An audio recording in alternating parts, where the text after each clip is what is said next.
All right. You're going to be doing some research and categorizing countries into developed, developing, or least developed world. And so let's take a look at what this means. So, developed countries are countries that are considered the most economically technology advanced. And so you can see the US, Canada on this. We've got Australia down there.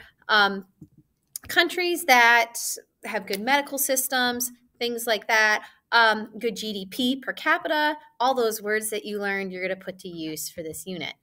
Again, good economic activity. Governments are typically very stable. A country that you would look at, wealth, see the skyscrapers there, transportation, all those things. Japan, New Zealand, Russia, Russia's on that borderline, are considered developed countries. Now, the developing world is a term to describe they're not quite developed, they're not the least developed. They've got some good things going on, but they got some struggles going on. Many of the countries in the world fall into this category. Sometimes they have low income, inadequate housing, maybe poor health, limited or no education, high infant mortality, low life and work expectancy.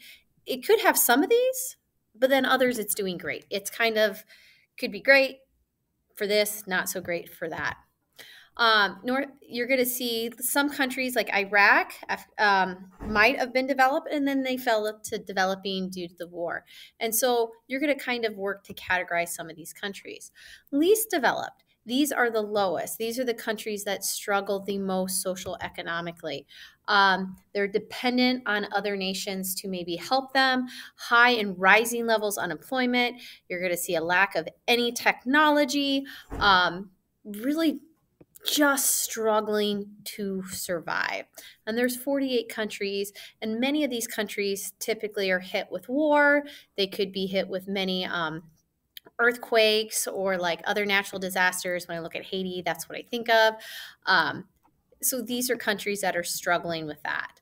And so you're going to go through, and I think I just gave you 9 countries, and you're going to try to place them where you think. Are they going to be developed, developing, or least developed? And before you can actually place them, I want you to look at the data and then make the decision based on that.